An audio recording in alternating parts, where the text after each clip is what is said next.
Eleanor Ellie Stone. 68 never imagined that the smell of smoke on that Tuesday morning would change her life forever.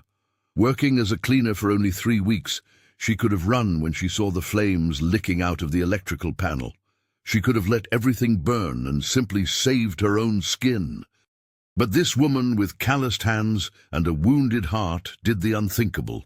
She faced her greatest fear and saved the entire company of Arthur Maxwell, a business owner who didn't even know her full name. What she didn't expect was that this act of silent courage would unearth buried secrets, bring back the man who had destroyed her life 3 years ago, and trigger a vengeance no one saw coming. This is the true story of how a humble custodian managed to rebuild everything that had been stolen from her, faced her worst demons, and proved that it's never too late to start over, no matter how many times life knocks you down. Stick around until the end, because this story of resilience will touch your heart in a way you will never forget. The smell of fresh coffee still lingered in the air of the auto parts distribution center when Arthur Maxwell, 52, picked up his car keys from the dark mahogany desk in his second-floor office. It was Tuesday, just before 9 in the morning, and the March sun streamed through the wide windows of the commercial building in downtown Cloverton, Indiana. Arthur wore an impeccably ironed light blue dress shirt, and had that hurried manner of someone coordinating 1,000 things at once. The grey hairs at his temples spoke of years of hard work, and the wrinkles around his eyes told stories of sleepless nights spent thinking about inventory, suppliers, and accounts payable. He checked his heavy silver wristwatch and mumbled something about the traffic as he headed toward the door. His cell phone, a modern device with a cracked screen in the upper corner, remained forgotten on a pile of yellowed invoices. At that exact moment, 3 floors below, Eleanor Stone, 68, was filling her bucket with warm water and detergent in the small employee break room. Her calloused hands, marked by decades of hard labor, trembled slightly as she held the mop. Eleanor had worked in many places over the years, but she had only been at this distribution center for 3 weeks. Her deep-set, tired brown eyes scanned every detail of the environment with the meticulous attention of someone who had learned to survive by paying attention to the small things. Her navy blue uniform, too large for her slight frame, swayed as she moved through the narrow hallway that led to the second floor. Her steps were silent, almost imperceptible, as if Eleanor was afraid of taking up too much space in the world. The distribution center building had 3 stories and smelled of motor oil mixed with old paper. It was one of those places that accumulate history in peeling paint and worn linoleum floors. Eleanor was ascending the stairs slowly, holding the cold iron railing, when she sensed something different in the air. It was a strange, acrid smell that didn't belong in the environment. She stopped in the middle of the second-floor hallway, frowning, trying to identify the source of the unsettling odor. Her heart rate accelerated in a way she knew too well, an ancestral fear that had lived deep in her chest since that terrible night 6 months ago. Eleanor walked toward the filing room, a dark wooden door at the end of the hall, and the smell grew stronger. Smoke. Her hands began to sweat coldly. She carefully pushed the door open and found a scene that chilled her entire body. Thick grey smoke billowed from an old electrical panel on the back wall, and small orange flames were licking the rusted metal box. Documents stacked on steel shelves were less than 6 feet from the source of the fire. Eleanor felt her legs give way, and for a second the world around her seemed to disappear, replaced by memories of another smoke, another fire, another devastating loss. But something inside her, something stronger than the paralyzing fear, forced her to react. Eleanor dropped the bucket in the hallway, splashing the dirty water across the floor, and ran toward the staircase. Her lungs burned as she descended the steps 2 at a time, holding the hem of her uniform skirt to avoid tripping. She reached the ground floor breathless and located the main circuit breaker near the service entrance. Her hands were shaking so hard that it took her 3 tries to open the metal door and flip the main switch. The entire distribution center plunged into sudden silence as the machines and computers shut down all at once. Jenna, the 34-year-old secretary who worked at the reception desk, jumped up from her chair in surprise. She had curly black hair pulled back into a loose bun and wore red-framed glasses that kept slipping down her nose. The woman looked around confused, not understanding what had happened, when she saw Eleanor climbing the stairs again with a red fire extinguisher in her arms.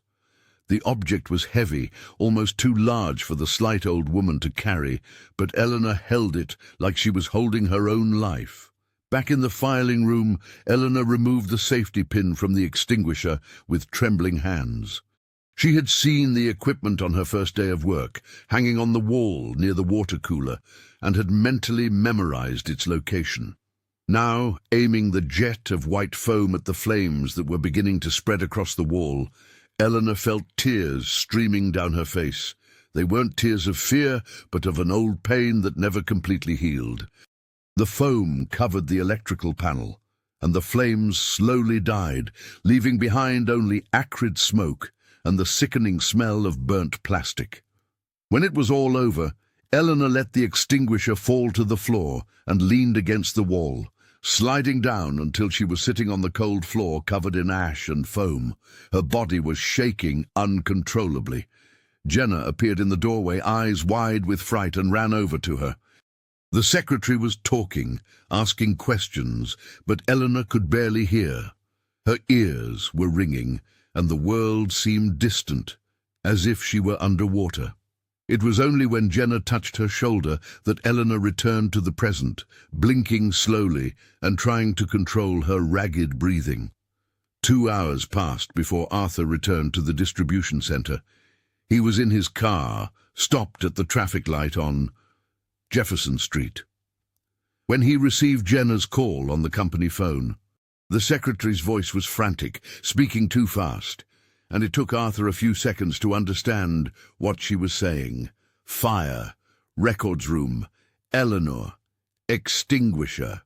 The words jumbled in his mind as he made an illegal U-turn and sped back to the building. The traffic in Cloverton had never seemed so slow, and Arthur tapped his fingers impatiently on the steering wheel, feeling his heart pound in his chest. When he finally parked in front of the distribution center, Arthur rushed up the stairs and found the records room in a desolate state. The walls were blackened with soot, the floor covered in partially dried white foam, and the smell of burnt material permeated everything. But the documents, those endless piles of invoices and contracts from the last 15 years, were intact. Arthur ran a hand through his hair, stunned, trying to process what might have happened if that fire had spread. All the company's financial documentation, records he needed to keep by law, records that would have been impossible to recover, were there, narrowly saved. Jenna was beside Eleanor in the break room, offering a glass of sugar water to the custodian who was still shaking. When Arthur entered the small room, he saw for the first time, truly saw, the woman who had been working silently in the corners of the company for 3 weeks. Eleanor had a face marked by time and suffering, deep wrinkles around her eyes and mouth, and an expression of weariness that seemed rooted in her bones. But there was something more in those deep-set brown eyes, something Arthur couldn't name. Fear. A visceral old fear that turned her every movement into hesitation. Arthur approached slowly and knelt beside the chair where Eleanor was sitting. He didn't know what to say. Words of gratitude seemed too small, insufficient for what this woman had done. Eleanor looked at him with teary eyes and mumbled an apology for shutting off the power without warning. Her voice was hoarse, broken, and Arthur felt something tighten in his chest. This elderly woman had just saved his company from disaster and was apologizing for doing what was necessary. It was Jenna who explained, with nervous, hurried details, how Eleanor had acted, how she ran downstairs, turned off the power, grabbed the extinguisher, and controlled the fire before the fire department was even called. Arthur listened in silence, observing the custodian who kept her gaze fixed on the glass of water between her trembling hands. He tried to thank her, tried to express how much it meant, but Eleanor merely shook her head slightly and said she had done what anyone would do. But Arthur knew that wasn't true. Many people would have run, called for help, and waited outside. Eleanor, despite the visible fear that still consumed her, had faced the fire. In the days that followed, Arthur couldn't stop thinking about the incident. He had hired Eleanor through a quick referral, without many questions, simply needing someone to clean the building 3 times a week. Now, he watched her work, always quiet, always avoiding eye contact, always hurried as if afraid of being a bother. Arthur noticed that Eleanor visibly trembled every time she passed near the records room, which was now being renovated. She would look away from that door, as if there were a ghost inside. It was Jenna who, one Friday afternoon, told Arthur a few details about Eleanor's life. The secretary had a habit of talking to all the employees during coffee breaks, and Eleanor, despite her natural reserve, had let a few pieces of information slip. She lived alone in a rented room in the Willow Creek neighborhood, the poorer section of Cloverton. She walked 40 minutes every day to get to the distribution center because the bus fare was needed at the end of the month. She had no family in the city, no friends, no one. Arthur felt a strange heaviness in his chest upon hearing this. He, who had always prided himself on being a fair boss, realized he had never really looked at his employees beyond their functions. Eleanor was just the cleaner, someone who cleaned and disappeared, invisible like so many other workers who kept the world running without receiving recognition. But now she had a face, a history, a visible pain that Arthur couldn't ignore. The following Monday, Arthur called Eleanor to his office. She climbed the stairs with hesitant steps, her hands nervously clasped in front of her body. When she entered the room, Eleanor looked around with the expression of someone who always expects the worst. Arthur offered her a chair, and she sat on the edge, rigid, as if ready to bolt at any moment. He explained that he wanted to increase her salary and help her find a better place to live, closer to the distribution center, so she wouldn't have to walk so far every day. Eleanor's reaction was completely unexpected. Tears welled up in her eyes and streamed down her wrinkled face as she shook her head in refusal. Her voice came out shaky, almost inaudible, when Eleanor said she didn't deserve charity, that she had received too much help in her life already, and that it never ended well. Arthur was stunned, unsure how to react. He tried to explain that it wasn't charity, it was gratitude, recognition for what she had done. But Eleanor just repeated that she couldn't accept, that it wasn't right, that he didn't understand. When Eleanor left the office, still crying softly and wiping her face with the back of her hand, Arthur was left alone, trying to comprehend what had happened. That desperate refusal, that fear of accepting help, revealed something deeper that he couldn't grasp. There was a story there, buried under layers of pain and shame, and Arthur felt for the first time a genuine curiosity about who this woman who had saved his company really was. That was how Arthur began to discreetly investigate Eleanor Stone's life, not out of malice or suspicion, but out of a strange need to understand. He talked to Jenna, requested information from the temp agency that had referred the cleaner, and made a few discreet calls. And little by little, like pieces of a painful puzzle, Eleanor's story began to unfold. A story of loss, betrayal, and impossible fresh starts that would make anyone crumble.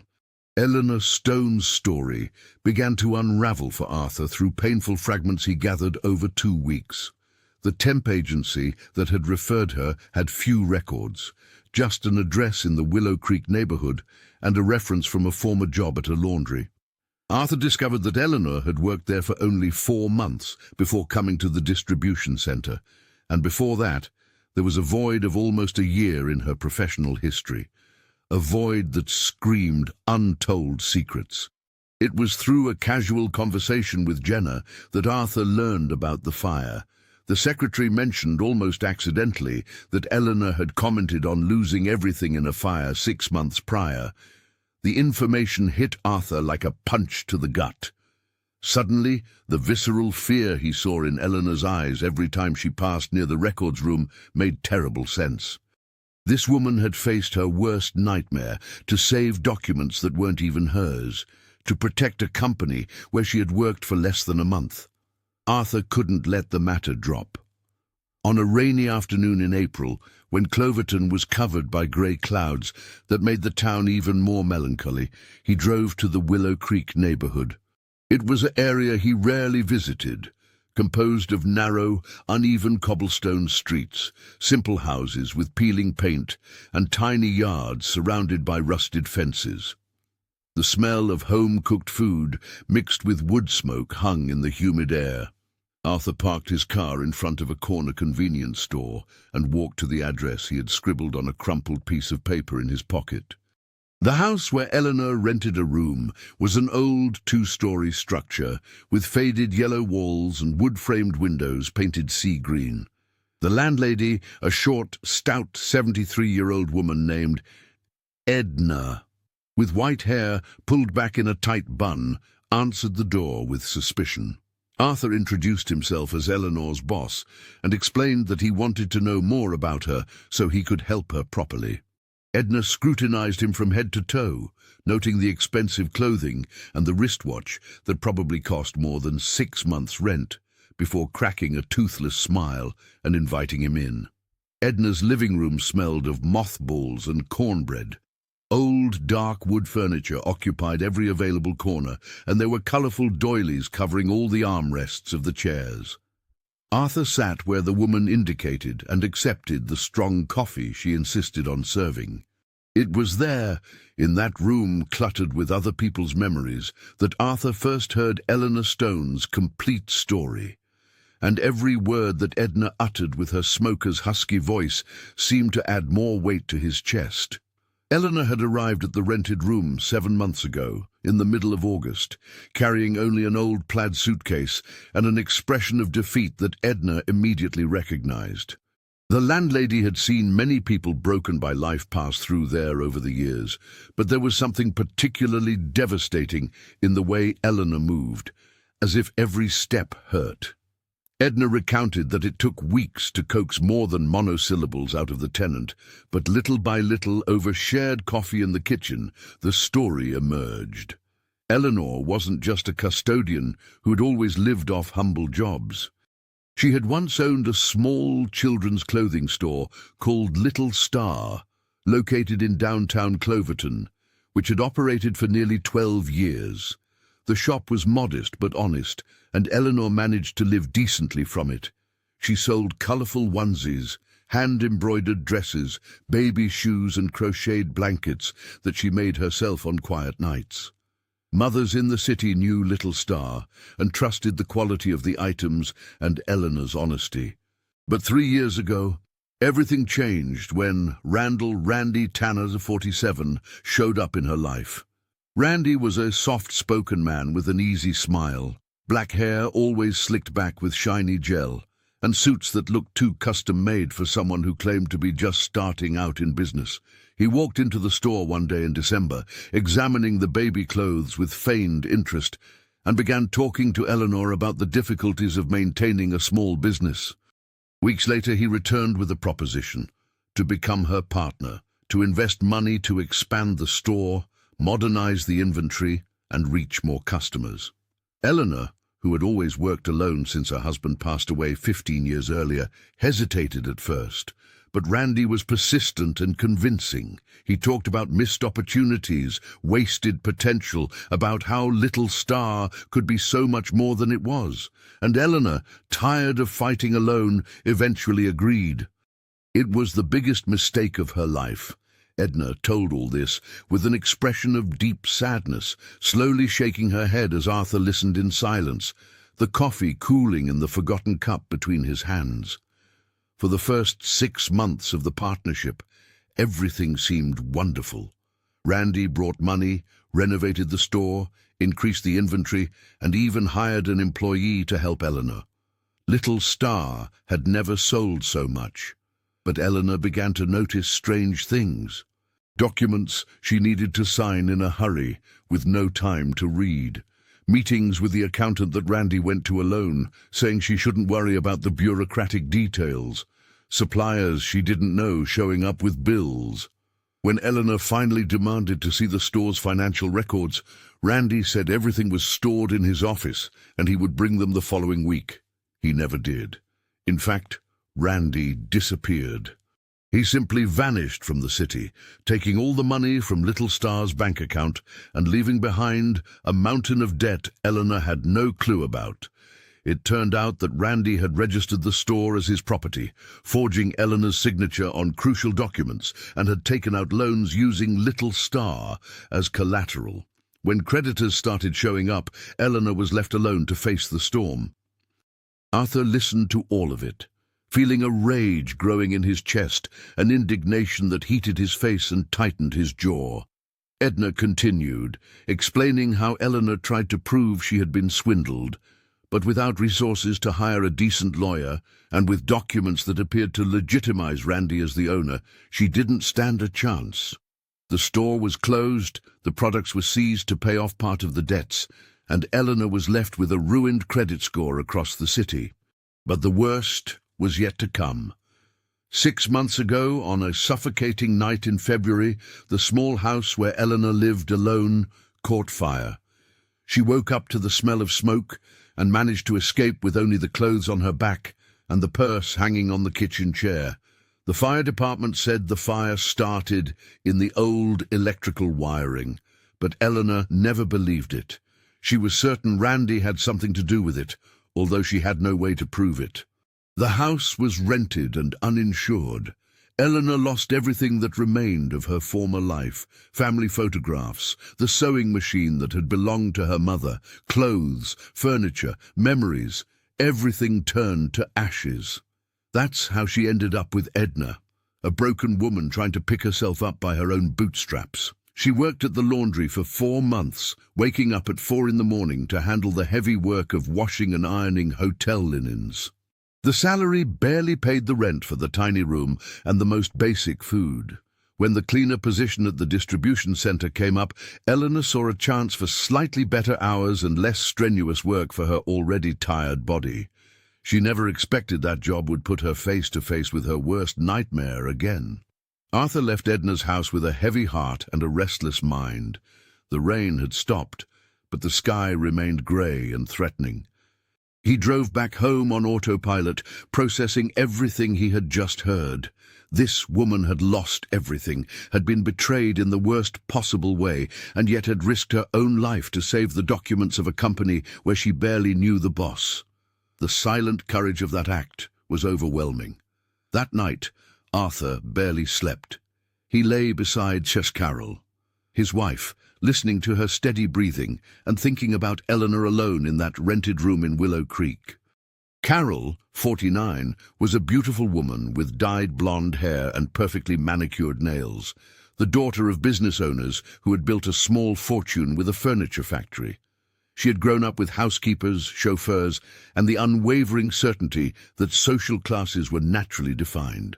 Arthur knew that telling her about his interest in Eleanor's story would be a mistake, but the silence between the couple had existed for years, long before Eleanor appeared. Carol spent her days between beauty salons, lunches with friends, and complaints about how Cloverton was too small a town for her ambitions. Arthur worked sun-up to sundown at the distribution center, building something with his own hands, and the two had become strangers who shared the same house and the same bed. There hadn't been love there for a long time, only habit and convenience. The following week, Arthur began observing Eleanor with different eyes. He saw how meticulously she organized every corner of the distribution center, how she discreetly suggested to Jenna that she change the location of files to make access easier, how she noticed when the water cooler filter needed changing before anyone even complained. Eleanor worked as if the distribution center were her own company. with a care and dedication that didn't match the minimum wage she received. One day, Arthur saw her talking to the parts delivery guy, a young man named Mitch, who always carelessly threw boxes in the warehouse. Eleanor explained in a gentle but firm voice that if he stacked the boxes in a certain way, it would save space and make everyone's job easier. Mitch, who usually ignored any suggestions, seemed to genuinely listen and even thanked her. There was something about Eleanor, a silent wisdom acquired through suffering, that made people pay attention even without her shouting. Arthur decided he needed to do something, but he knew any direct help would be refused. So he started small. He accidentally left extra lunch stipends in the drawer where Jenna kept the employees' benefits, making sure Eleanor received one. He asked the secretary to offer Eleanor a ride home on rainy days, pretending it was her idea. Small gestures that could ease the burden without hurting the woman's wounded pride. But it was on a May afternoon, when Arthur was reviewing old contracts looking for a supplier who had vanished, that he found something that made his blood run cold. Among yellowed papers from 5 years ago, there was a commercial proposal signed by Randy Tanner. The man had tried to sell counterfeit parts to the distribution center, offering absurdly low prices that seemed too good to be true. Arthur vaguely remembered the episode. He had investigated, discovered the fraud, and banned Randy from any future business. The coincidence was impossible to ignore. The same man who had destroyed Eleanor's life had tried to swindle Arthur years before. The world was small, especially in Cloverton, but this seemed like something more. Arthur took the document with trembling hands and went down to the break room, where Eleanor was preparing fresh coffee. The smell of ground beans filled the small room. She turned when she heard him enter and immediately became tense, as if expecting a reprimand. Arthur showed her the paper and asked in a careful voice if that Randy Tanner was the same man who had been her partner. Eleanor paled. Her hands began to tremble so much that she had to brace them against the sink so the cup she was holding wouldn't drop. Her breathing became ragged, and Arthur thought for a moment she was going to faint. He approached cautiously, as if dealing with a frightened animal, and offered her a chair. Eleanor sat down and confirmed, through tears she desperately tried to hold back, that it was the same man. Her voice came out broken, laden with a pain so profound that Arthur felt his own chest tighten. She told him for the first time, to anyone besides Edna, the whole story of the betrayal. How Randy had manipulated the store's records, making it seem like Eleanor was responsible for the tax irregularities. How he had convinced her to sign documents she didn't fully understand. How she was left alone when everything collapsed, with no one to believe her side of the story. Arthur listened without interrupting, feeling a rage build inside him that he hadn't felt in years. It wasn't just rage at Randy, but rage at a system that allowed people like Eleanor to be destroyed, while men like Randy remained free to deceive others. When Eleanor finished speaking, she wiped her face with the back of her hand and apologized for taking up his time, as if it were an inconvenience, as if her pain didn't matter. It was at that moment, in that small break room, smelling of coffee and with cracked tile walls, that Arthur made a decision. He was going to help Eleanor clear her name and regain her dignity, even if she didn't want to accept it, not out of pity, but because it was the right thing to do, because that woman deserved far more than the cruel fate life had dealt her, and because, for the first time in years, Arthur felt that his life had a purpose beyond accumulating money and keeping up appearances. The days that followed that conversation in the break room were strange and tense. Arthur couldn't stop thinking about how to help Eleanor, but he knew he had to be discreet. She had already made it clear she wouldn't accept charity, and any overly obvious move would be met with resistance. So he began to plot a silent plan, researching late at night on the internet about how to clear financial records and prove document fraud without involving lengthy, expensive lawsuits that Eleanor could never afford. It was through a friend accountant, Norman, 58, a short, bald man with thick-lensed glasses that Arthur discovered there was still a chance. If they could gather documents proving the irregularities committed by Randy, they could submit a request for review to the tax authorities. It wouldn't be easy or quick, but it was possible. Norman agreed to help pro bono, moved more by the touching story Arthur told than by anything else. There was still goodness in the world, even if hidden. Meanwhile, at the distribution center, the dynamic subtly began to change. Arthur started greeting Eleanor every morning, something he had never done before with any cleaning staff.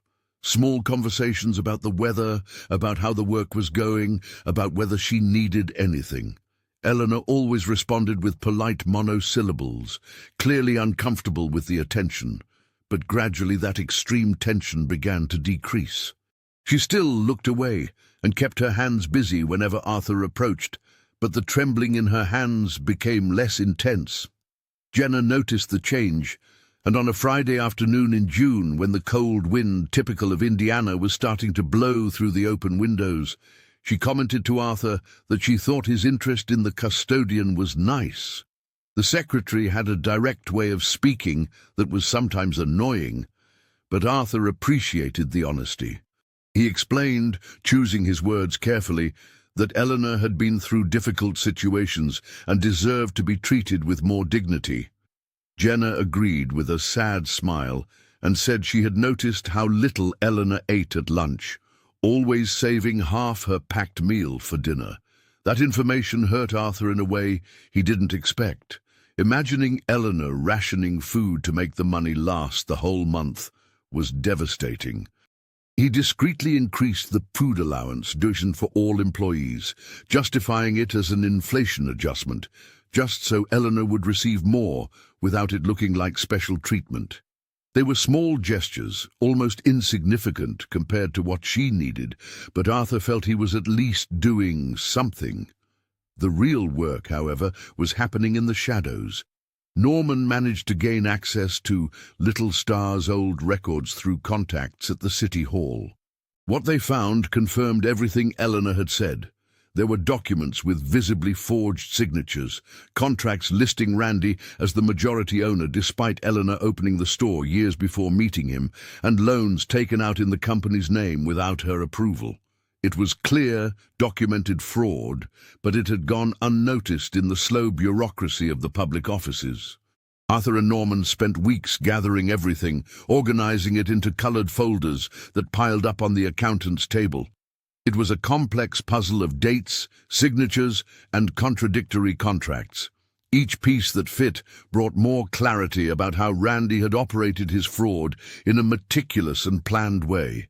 This hadn't been a crime of opportunity, but something carefully engineered to destroy Eleanor and take everything. During this time, the relationship between Arthur and Carol deteriorated even further. His wife began to notice that Arthur was coming home late, that he spent hours locked in his office with papers spread out, that he was distracted during the silent dinners they shared. On a particularly tense July night, Carol confronted him. She wanted to know what was going on, if there was another woman, if he was having problems at the company. Her tone was accusatory, laden with a suspicion that had been building for months. Arthur tried to explain that he was helping an employee with bureaucratic issues, but Carol gave a bitter laugh. She asked since when he cared about employees, since when the problems of a custodian were more important than his own family. The word cleaner came out of her mouth, loaded with contempt, as if it were something dirty, lesser. Arthur felt anger rise in his throat, but he restrained himself. He explained that it was just a matter of justice, that any decent person would do the same. Carol didn't believe him. She started making cutting remarks whenever Arthur mentioned the distribution center, implying things that weren't true. She said he was getting emotionally attached to someone inappropriate, that he was forgetting his social place, that people would start talking. Arthur realized his wife was more worried about appearances than the truth, and it disgusted him. When had he become so much like her? When had he started measuring people's worth by the money they had? The arguments at home became frequent. Carol didn't raise her voice, but her words were sharp and precise, cutting deep. She mentioned how her family, the traditional business owners of Cloverton, would view the situation, how inappropriate it was for a married man to spend so much time worrying about a woman who wasn't even in the same social class. Arthur tried to argue, but it was useless. Carol's worldview had been crystallized for decades, and nothing he said would make a difference. On a rainy August morning, exactly 6 months after Eleanor had saved the records room from the fire, Arthur decided to tell her about the work he had been doing with Norman. He called her to his office after all the other employees had left, and the rain drummed against the windows, creating a heavy and intimate atmosphere. Eleanor climbed the stairs with that characteristic hesitation, wiping her damp hands on her uniform skirt. When Arthur showed her the organized folders and explained what they had discovered, Eleanor froze. She looked at the documents as if they were something dangerous, something that could explode her if she touched them. Tears began to stream down her wrinkled face, even before she said a word. Arthur waited in silence, giving her the time she needed to process. When Eleanor finally spoke, her voice was broken and desperate. She said she didn't want to relive all of that she didn't have the strength to fight again, that she preferred to leave the past buried where it was. The reaction caught Arthur by surprise. He had imagined Eleanor would be happy, relieved, grateful for the chance to clear her name. But what he saw in her eyes was pure panic.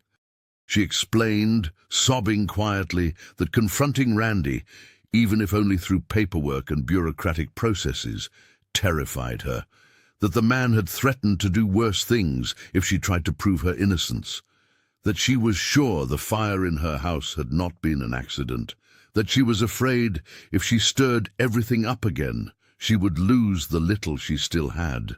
Arthur felt his heart break. This woman was so broken, so destroyed by what she had been through, that she couldn't even accept help when it was offered. Fear had become a part of her, a second skin that protected and imprisoned her at the same time. He approached slowly, and for the first time, gently touched her shoulder. He said he understood the fear, but that she deserved to have her name cleared, that she deserved dignity, that she didn't have to do anything alone, that he would be by her side every step of the way. Eleanor cried for almost an hour in that office, while the rain continued to fall outside and the city of Cloverton hid under the grey sky. They were tears accumulated over years, of pain never processed, of humiliations silently swallowed. Arthur stayed there, not knowing what to say, just offering his presence as comfort.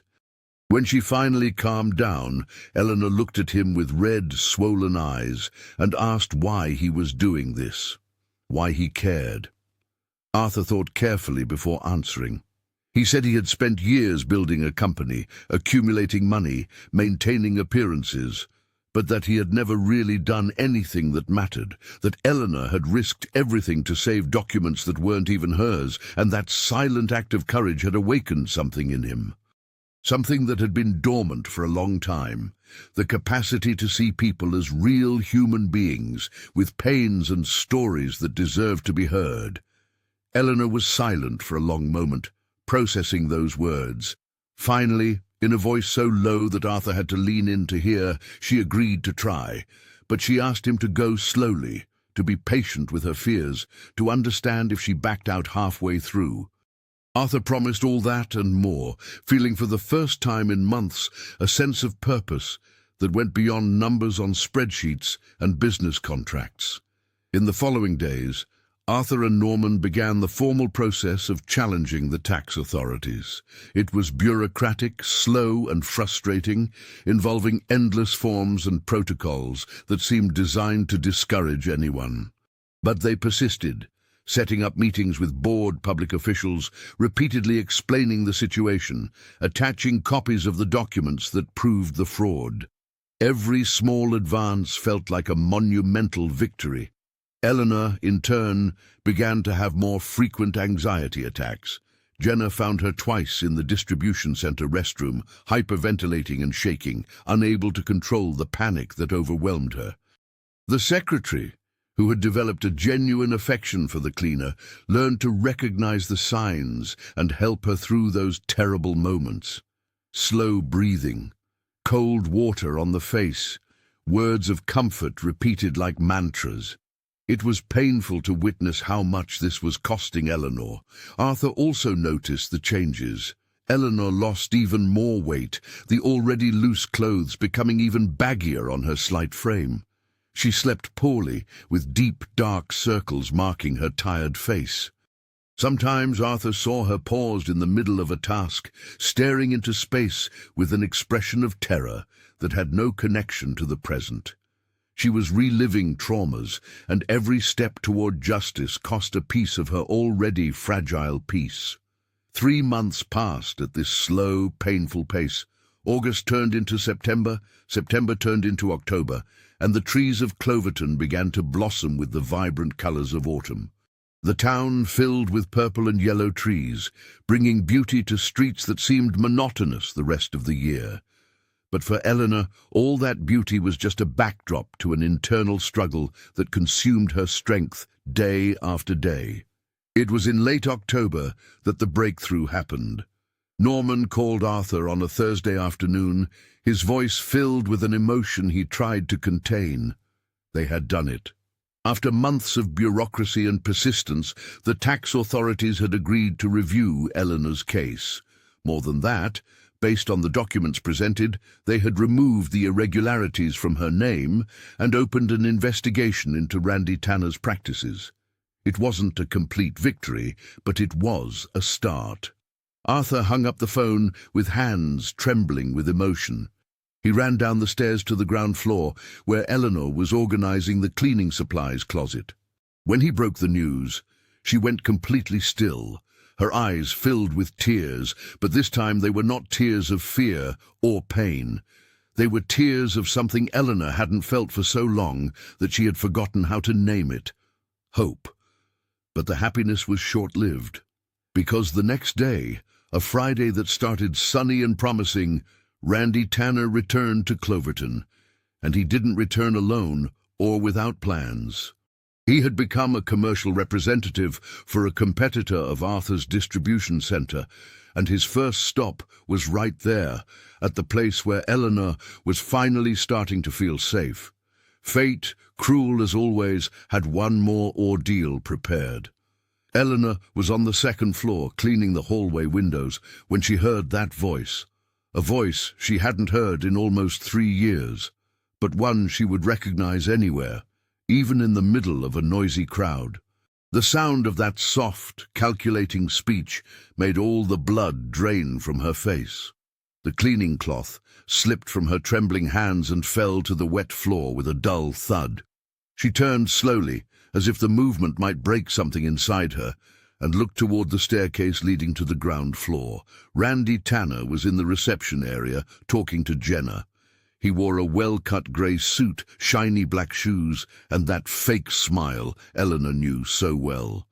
His hair, once black and shiny with gel, now had grey streaks at the sides, giving him an air of respectability that was a pure lie. He carried a brown leather briefcase and was gesticulating animatedly as he spoke, clearly trying to impress the secretary with some business proposal. Jenna was listening politely, but with that look of professional disinterest she reserved for insistent salesmen. Eleanor felt her legs buckle and had to lean against the wall to keep from falling. Her heart was beating so fast it seemed to want to escape her chest. Her breath caught in her throat, and that terrible feeling of suffocation she knew from her anxiety attacks began to take hold. The hallway around her seemed to darken at the edges, as if she were looking through a narrow tunnel. Her hands tingled, cold sweat dripped from her forehead, and Eleanor was absolutely sure she was going to faint right there. It was at that moment that Arthur emerged from his office. He had scheduled a meeting with a supplier for that morning, and had expected someone else, not this man, with the oily smile standing in his reception area. Arthur recognized Randy immediately from the old documents he had studied, and the anger he felt was instantaneous and visceral. But before he could say anything, his eyes found Eleanor in the second-floor hallway. The expression on her face was one of absolute terror. Eleanor was pale as paper, visibly shaking, her eyes wide, fixed on Randy. She looked like a frightened child, small and vulnerable in a way that broke Arthur's heart. He saw her start to slide down the wall, her legs completely giving out, and made a quick decision. He descended the stairs with long, firm strides, deliberately placing himself between Randy and Eleanor's line of sight. Arthur didn't want this man to see her condition. He didn't want to give him the satisfaction of knowing how much he still affected her. Randy extended his hand to Arthur with that rehearsed smile, introducing himself as a representative of Central Auto Parts, a smaller distributor trying to compete in the local market. He started a memorized speech about competitive prices and quick delivery times, but Arthur cut him off mid-sentence. His voice was cold and controlled, every word chosen with precision to make it clear there was no room for negotiation. He said he knew Randy's reputation, that he knew exactly who he was and what he had done, and that he would never do business with someone like that. Randy's smile wavered for a split second. His small, shrewd eyes narrowed as he tried to assess how much Arthur really knew. He tried to argue, to say there must be some misunderstanding, that his reputation was impeccable, but Arthur wasn't interested in listening. He firmly asked Randy to leave his distribution center and never return. The tone left no room for discussion. Randy dropped the fake smile, and his expression hardened, revealing for an instant the cruel man hiding behind the polite facade. He looked around the reception area with disdain before making a venomous comment about business owners who didn't recognize good opportunities when they appeared. He picked up his leather briefcase and walked toward the door. But at the last second, his eyes lifted to the second floor. He saw Eleanor there, still leaning against the wall, and the malicious grin that spread across his lips made Arthur's blood boil. Randy said nothing, but the look he gave Eleanor was charged with silent threat. It was a look that said he knew where she was, that he could find her whenever he wanted, that she would never truly be free of him. Then he left, leaving behind a heavy, tense silence that seemed to suck all the air out of the distribution center. Jenna was confused, looking from Arthur to the door and then to Eleanor upstairs, trying to understand what had just happened. Arthur ran up the stairs and found Eleanor still shaking, silent tears streaming down her face. She tried to speak, to apologize for some incomprehensible reason, but the words came out jumbled and senseless. Arthur helped her up and guided her to the break room, making her sit in the same chair where they had had so many difficult conversations in recent months. He prepared chamomile tea from the bags Jenna kept stocked for stressful days, and waited patiently until Eleanor could breathe normally again. When she finally calmed down enough to speak coherently, Eleanor said she was sure Randy had come there on purpose, that he must have somehow found out she worked at the distribution center, that he always had his ways of getting information. She said she was afraid of what he might do now that he knew where to find her. Her voice was laden with a terror that went far beyond common fear. It was the kind of terror born of real traumatic experiences. Arthur tried to reassure her, saying he wouldn't let anything happen, that the distribution center was a safe place. But even he knew the words sounded hollow. The truth was that Randy was unpredictable and clearly vindictive. The fire at Eleanor's house, which she had always suspected was no accident, was proof of that. Arthur felt the weight of responsibility. By helping Eleanor clear her name, he had inadvertently placed a target on her back again. In the following days, the atmosphere at the distribution center changed completely. Eleanor was constantly jumpy, startled by any unexpected noise, nervously looking at the door every time someone entered. She started coming in earlier and leaving later, as if afraid to walk the streets of Cloverton alone. Arthur noticed she was sleeping even less, the dark circles under her eyes growing deeper and darker each day. Jenna, who finally managed to get the full story out of Arthur, was outraged. The secretary had a sharp sense of justice, and the idea that men like Randy could continue destroying lives without consequence infuriated her. She began to spend more time with Eleanor, offering company during breaks, giving rides not just on rainy days, but every day. The two women developed an unlikely friendship, united by the need for mutual protection in a world that seemed hostile. Meanwhile, Arthur took practical steps. He hired a security guard to be at the reception desk during business hours, justifying it to the other employees as a necessary precaution following some reported thefts in the neighborhood. He installed security cameras at the entrance and exit of the building. He asked everyone to report immediately if they saw Randy loitering in the area. These were measures that made the danger clear without explicitly stating what was happening. At home, things with Carol reached a breaking point. His wife had noticed the changes in Arthur's behavior, the constant worry, the late-night calls to check if the security system was working. On a particularly hot November night, when the paradoxically brought a heat wave, Carol confronted him directly. She accused Arthur of being obsessed with the custodian, of neglecting his family and their reputation because of someone who wasn't even worth the effort. The argument that followed was the worst they had had in 23 years of marriage. Carol said cruel things about Eleanor, calling her a gold digger, insinuating she was manipulating Arthur for money. Arthur, who had restrained himself for so long, finally lost his patience. He said Carol had become someone he no longer recognized, someone capable of judging people's worth only by the size of their bank accounts, that he was ashamed of having spent years silently agreeing with that twisted worldview. Carol was in shock. She had never seen her husband explode like that, had never been confronted so directly about her prejudices. The argument ended with her locked in the guest room, crying with rage and humiliation, and Arthur sitting alone in the dark living room, questioning every choice he had made in his life. It was painful to realize he had built an entire existence based on values he now repudiated. The following week, Randy started appearing more frequently around the distribution center.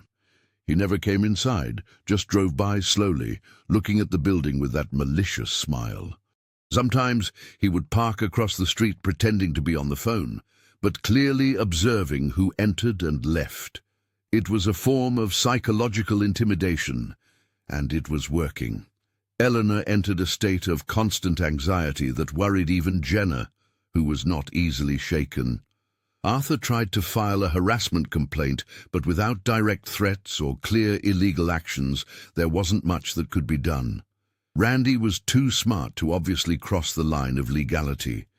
He was merely exercising his right to circulate freely on the public streets of Cloverton. The fact that his intentions were obviously malicious didn't matter to the law without concrete proof. It was Norman who brought surprising news at the end of November. The investigation the tax authorities had opened into Randy was progressing unexpectedly. Other business owners had started to file similar complaints, stories of fraudulent contracts and counterfeit parts that Randy had tried to sell over the years. The accountant explained that when one person starts to be investigated, other victims often gain the courage to come forward. It was as if a floodgate had been opened. Arthur saw an opportunity in this. He began discreetly spreading the truth about Randy among other business owners in Cloverton. Not through gossip or defamation, but through documented facts. He shared the records of the attempted fraud Randy had made with his own distribution center 5 years ago, casually mentioned the irregularities discovered in the Little Star case. Word began to spread like wildfire, and Randy's carefully constructed reputation started to crumble. Arthur's vengeance was not loud or dramatic. It was silent and methodical, like everything he did. Every business owner he informed was a door closing for Randy. Every rejected contract was a step toward that man's professional isolation. Arthur wasn't doing anything illegal or unethical, just ensuring the truth was known. and the truth, when finally revealed, had a devastating power. Randy realized what was happening when his commercial proposals started being systematically rejected. Business owners who had previously received him politely now didn't even return his calls. Central Auto Parts, already a small company struggling to survive, began to lose the few contracts it had. Within weeks, Randy went from confident commercial representative to a desperate man trying to save his ruined reputation. The situation reached a climax on a December afternoon when Randy finally crossed the line. Eleanor was leaving the distribution center at the end of the shift, walking toward the bus stop where Jenna was waiting to give her a ride, when he appeared. He blocked her path on the sidewalk, his face red with anger, and started shouting accusations. He said she had ruined everything for him, that because of her he was losing clients, that she was going to pay for messing with things that were none of her business. Eleanor froze with fear, unable to react or call for help. It was Jenna who rushed out of the car and placed herself between them, the small but fierce secretary confronting Randy without hesitation. She said if he didn't leave immediately, she would call the authorities, and this time there were security cameras that would prove the harassment. Arthur, who had seen everything from the second-floor windows, was already rushing down the stairs, his phone in hand, recording every second of the confrontation. Randy looked around and realized there were witnesses, that he had finally made the mistake of losing control in public. He backed off, but not before issuing a final veiled threat, saying that this wasn't over. Then he quickly walked away, got into his car, and sped down the street. Eleanor collapsed into Jenna's arms, sobbing convulsively, all the fear and tension of the last few months finally pouring out at once. The video of the confrontation between Randy and Eleanor quickly spread among the business owners of Cloverton. Arthur didn't have to make much effort to circulate it. It was enough to show 3 or 4 key people, and human nature did the rest. In a small town like that, news spread like wildfire. Within days, everyone knew who Randy Tanner really was and what he was capable of. Central Auto Parts fired Randy the following week. The company owner, a man named Harold, whom Arthur knew from trade events, personally called to apologize for hiring someone with such a dubious reputation. He said he hadn't known the full story and was ashamed to have given such a man an opportunity. Arthur accepted the apologies politely, but what really mattered was that Randy was now jobless and without prospects in the entire region. Eleanor spent the days following the incident in a state of silent shock. She continued working because she needed the money and because she didn't know how to do anything but continue. But there was a fragility in her that frightened Arthur and Jenna. The cleaner seemed to be walking on an invisible tightrope, maintaining her balance through sheer willpower, but ready to fall at any moment. She ate even less, spoke even less, and the tremors in her hands became constant. It was Jenna who suggested Eleanor seek professional help. The secretary had dealt with anxiety in the past and knew how to recognize when someone was sinking in waters too deep to swim alone. But Eleanor refused, with that silent stubbornness that had become her trademark. She said she didn't have money for therapists, that she had survived worse things, that she would get through this too. It was a lie, and everyone knew it, but no one could force her to accept help she didn't want.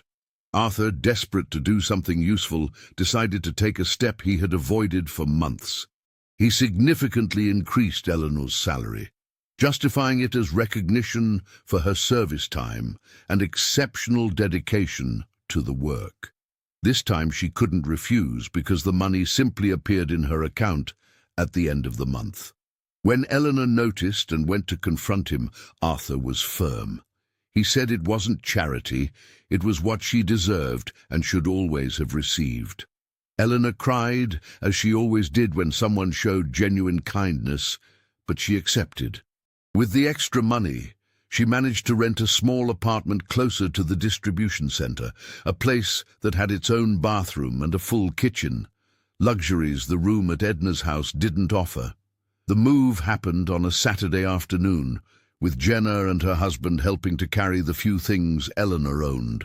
Arthur showed up with a used but functioning refrigerator, saying he was going to throw it away anyway, and that it would be useful to someone.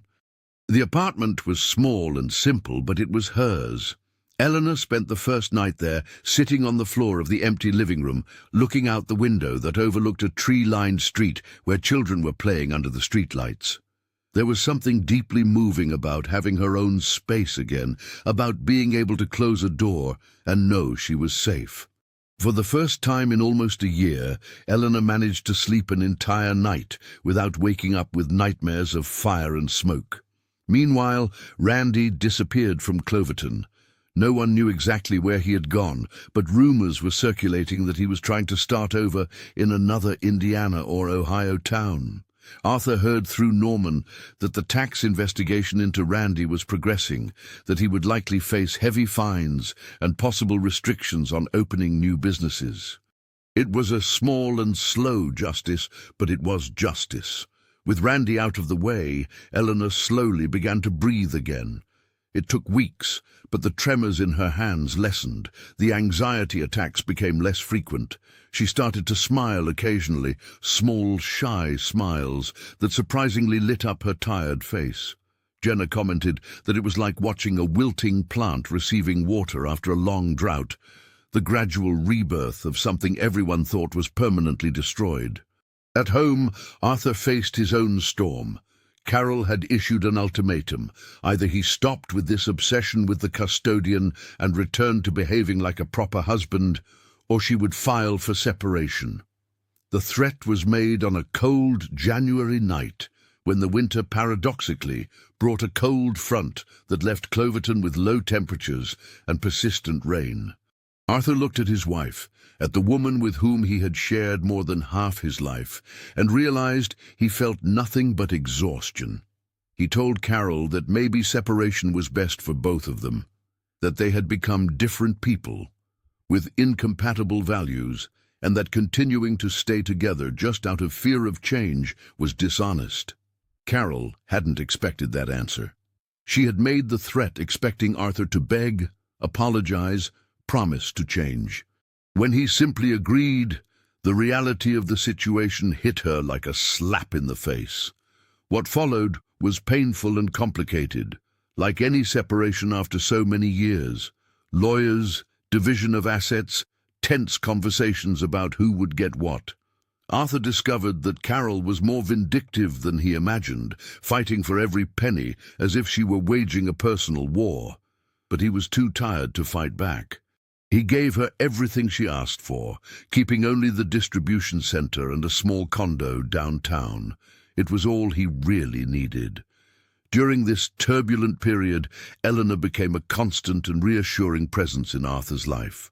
Not romantically, there was never anything like that between them, but as a genuine friendship born of shared suffering. She noticed when he was particularly stressed and quietly left a fresh cup of coffee on his desk. She organized his papers in a way that made his work easier, small gestures of care that meant more than any words of consolation. It was in March, almost a year after the fire that had changed everything, that Norman appeared at the distribution center with news no one expected. The investigation into Randy had revealed something much larger than simple tax fraud. It turned out he had a network of small scams spread across several Midwestern towns, always following the same pattern: gaining the trust of small business owners, becoming a partner, diverting money, and disappearing. Eleanor hadn't been the first victim, nor the last, but she had been the one who lost the most. With all the evidence gathered, the prosecutor's office decided to act. Randy was located in Columbus, Ohio, where he was trying to pull the same scam on a restaurant owner and was formally prosecuted. The charges were serious: embezzlement, document forgery, tax fraud. There wouldn't be jail time because the legal system rarely imprisoned people for white-collar crimes, but there would be serious consequences: huge fines, credit restrictions, and being prohibited from opening or being a partner in any business for years. When Arthur told Eleanor, she was silent for a long time. Sitting in the distribution center break room, holding a cup of tea that was cooling between her hands, she processed the information slowly. There was no triumph in her expression, no joy at Randy's downfall. Just a deep sadness for all the lost years, for all the victims he had made, for the terrible waste of a life dedicated to deceiving and destroying others. But there was also something new in Eleanor's eyes. A small but persistent spark that Arthur recognized as hope. For the first time since he had met her, she didn't just seem to be surviving. She seemed to be considering the possibility of truly living again. Norman explained that with Randy's conviction, all his victims would be entitled to compensation from the assets he still possessed. It wouldn't be much, divided among so many people, but it was something. More importantly than the money, Eleanor now had her name completely cleared. The tax authorities had removed all irregularities from her records.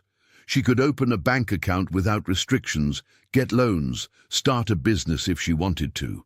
The doors that had been brutally closed 3 years ago were opening again, one by one, slowly but surely. It was Jenna who planted the seed of the idea. In a casual conversation during lunch, the secretary mentioned that she knew of a small commercial space available near downtown, a modest room that would be perfect for a small store. She said this looking directly at Eleanor, with that direct way that left no room for pretense. Eleanor paled and immediately began shaking her head in refusal, saying she could never risk opening a business again, that she didn't have the courage.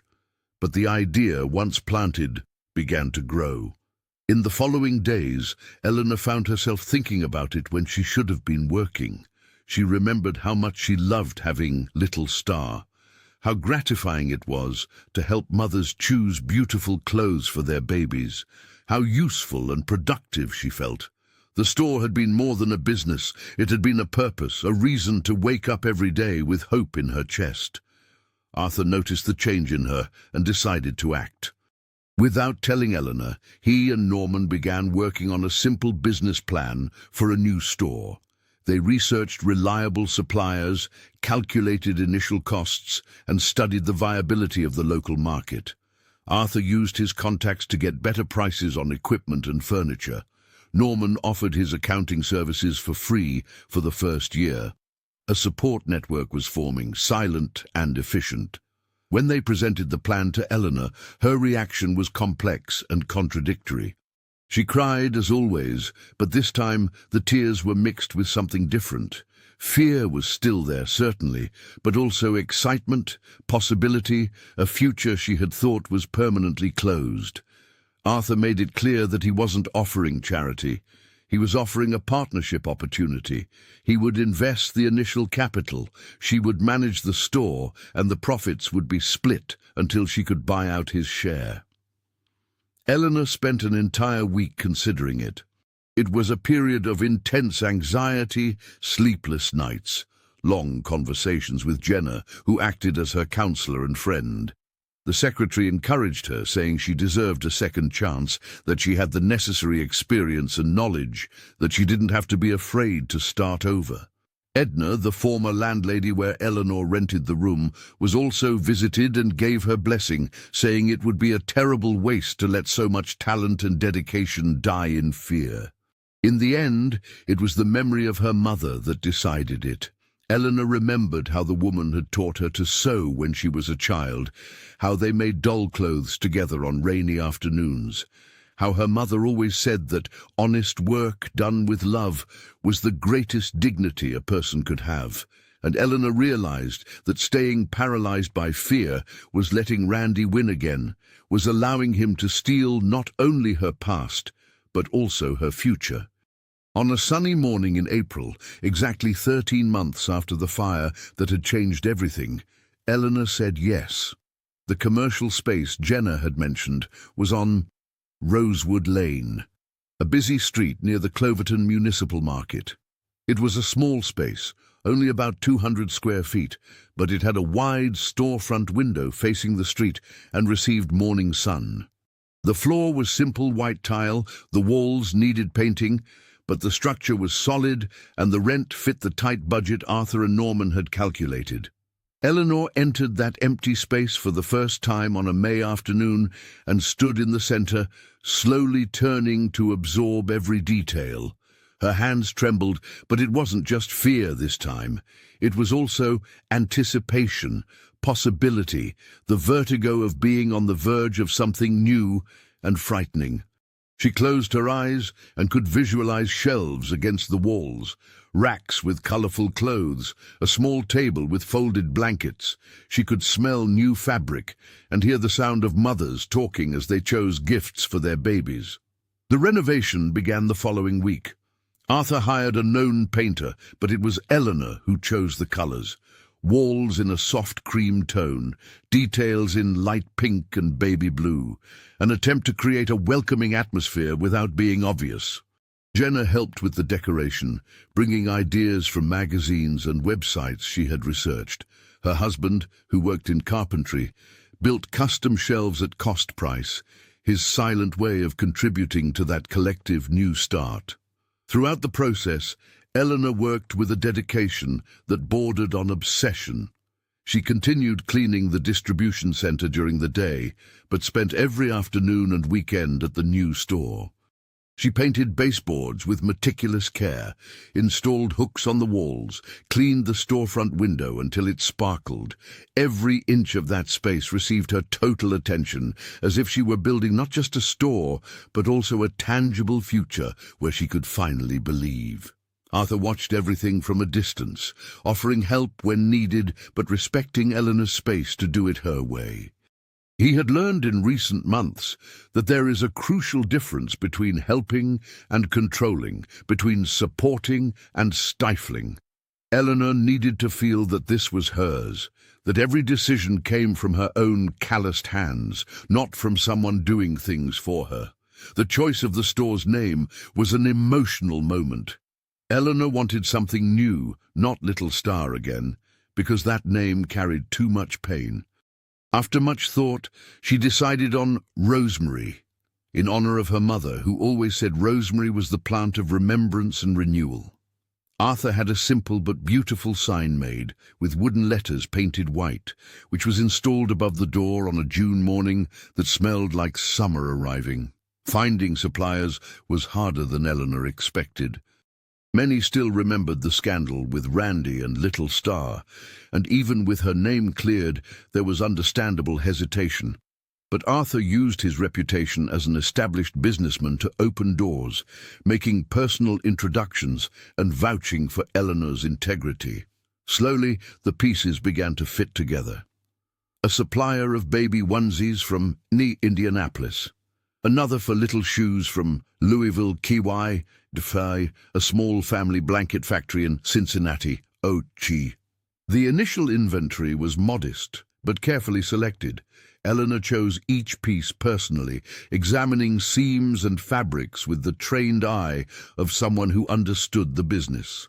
She prioritized quality over quantity, knowing that her reputation would depend on every item sold. The clothes were hung with generous spacing, creating a sense of spaciousness even in the small area. Everything was being built with patience and attention to detail.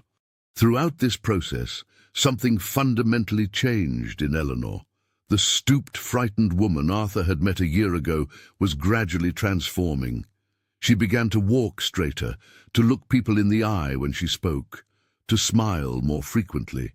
There were still moments of anxiety, certainly, nights when the fear returned and she lay awake wondering if she was making a terrible mistake. But those moments were increasingly rare, replaced by a silent determination not to let the past define her future. Jenna was the first person hired to help at the store. Not full-time, she continued as the secretary at the distribution center, but a few afternoons a week, when Eleanor needed someone reliable. The friendship between the two women had deepened during those difficult months, becoming something precious and lasting. Jenna brought youth and energy, while Eleanor offered wisdom and experience. Together they formed a surprisingly effective team. The opening of Rosemary was scheduled for a Saturday in July, taking advantage of the traffic from the municipal market on the same street. Eleanor didn't want a big party, just a simple opening with coffee and cake for passers-by. But Jenna and Arthur conspired to make the day special. They ordered a baby-shaped cake from a local bakery, hung colourful banners in the storefront window, and prepared remembrance sachets with lavender that Eleanor had sewn by hand.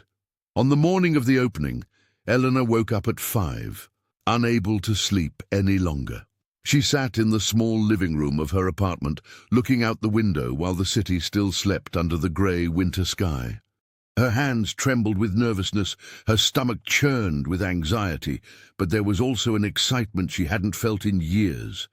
By 7, she was at Rosemary, checking every detail for the 1,000th time, arranging clothes that were already perfectly organized. Arthur arrived early for moral support, bringing fresh flowers they placed in a vase on the central table. He had become someone completely different from the distant businessman he was a year ago. The separation from Carol, though painful, had freed something in him. He now lived in a simple condo, worked fewer hours, and dedicated time to truly knowing his employees. The distribution center remained profitable, but Arthur had learned that financial success meant little without genuine human connection. The first customers arrived at 9, drawn by the colorful storefront window and curiosity about the new store. Eleanor received them with visible but sincere nervousness, explaining each product with deep knowledge, suggesting combinations, offering advice based on decades of experience. Some older women recognized her from the old Little Star and expressed happiness at seeing her back in business. Those moments of recognition were bittersweet, carrying both the memory of pain and the celebration of overcoming it. Mid-morning, a young mother walked in carrying a baby a few months old. She looked tired and a bit lost, clearly a first-timer, unsure of what to buy or how much to spend. Eleanor welcomed her with infinite patience, showing options for different budgets, explaining what was truly necessary versus what was a luxury. The young woman left half an hour later with 3 practical onesies, 2 blankets, and a grateful smile that meant more to Eleanor than any profit. The day passed in a blur of conversations, sales, hugs from acquaintances, and greetings from strangers. When Eleanor finally flipped the sign on the door to closed at 6 in the evening, she was exhausted but radiant. Jenna counted the cash register and announced that they had sold well, better than any initial projection suggested. Arthur uncorked a bottle of cheap sparkling cider, and the 3 toasted among the colourful clothes and the still well-stocked shelves. It was at that moment, sitting on the cool floor of the store with a glass of cider in her hand and tears streaming down her face, that Eleanor finally allowed herself to believe that she had truly succeeded. She had survived the betrayal, the fire, the paralyzing fear, and the public humiliation. She had fallen as low as one can fall and still found the strength to get up again. And not alone, but with the help of people who had chosen to see her not as a victim to be pitied, but as a human being worthy of respect. The following months brought the expected challenges of any new business. There were difficult weeks with few sales, problems with suppliers, difficult customers to deal with. Eleanor faced every obstacle with a resilience that surprised even herself. The fear was still there, it always would be, but it no longer controlled her. She had learned that courage was not the absence of fear, but the decision to continue despite it. Rosemary grew slowly, gaining a reputation for the quality of its products and its affectionate customer service. Eleanor became known for remembering the names of clients and babies, for sending handwritten birthday cards, for offering discreet discounts to mothers in need. The store was small and the profits modest, but it was sustainable and honest, exactly as she had always wanted. Arthur remained a silent partner, never interfering in the day-to-day decisions, but always available when Eleanor needed advice. The relationship between them evolved into something deep and indefinable, Not romantic, but certainly loving, based on mutual respect and reciprocal gratitude. He had helped to save her, but she had also saved him, showing that there is value in lives beyond what traditional society typically values. Norman handled the accounting with military precision, refusing payment until the store was completely stable. Jenna remained a part-time helper, bringing her youthful energy and fresh ideas. Edna visited every week, proud as if Eleanor were her own daughter. Even Jenna's husband built a small, cushioned bench where customers could sit while trying clothes on their babies. A community had formed around that small store, with each person contributing what they could. Randy was never seen in Cloverton again. Rumors said he was living in another region of the country, trying to reconstruct some version of life away from the consequences of his actions. Eleanor found that she thought about him less and less, that the anger had been replaced by a kind of weary indifference. He had taken years of her life, but he would not take another moment. On a November afternoon, 2 years after the fire that had started everything, Arthur arrived at Rosemary with a box wrapped in brown paper. He handed it to Eleanor with a mysterious smile and waited as she opened it with careful fingers. Inside was a bronze plaque, similar to the one he had given when she left the custodian job, but with a different inscription. It simply read, "To the one who saves much more than she imagines," followed by, "and who allows herself to be saved back." Eleanor held the plaque with hands that no longer trembled as much, reading the words repeatedly as silent tears marked her aging face. She thought about everything she had lost, and everything she had gained, about how life can completely break you and still give you the tools to rebuild something new, perhaps even better than before. She thought of her mother, of Randy, of Edna, of Jenna, of Arthur, of every person who had passed through her life leaving deep marks. And for the first time in 3 years, Eleanor Stone allowed herself to feel something beyond survival. She allowed herself to feel real hope, not the fragile, desperate hope of someone clinging to anything not to sink, but the solid, grounded hope of someone who knows she can face whatever comes because she has already faced the worst and is still standing. The hope of someone who learned that redemption doesn't come from erasing the past, but from building a worthy future despite it. Arthur installed the plaque on the wall behind Rosemary's counter, where Eleanor could see it every day, and as the November sun gilded Rosewood Lane, and customers entered and left the small but welcoming store, while children played on the sidewalks and life continued its unpredictable and stubborn flow, Eleanor finally understood what it meant to have saved Arthur from that fire. It wasn't about flames and documents. It never had been.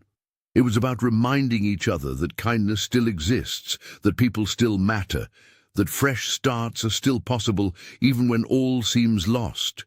It was about 2 broken human beings finding in the shared ruins a reason to believe it was worth trying again. And they had tried, and against all odds it had worked.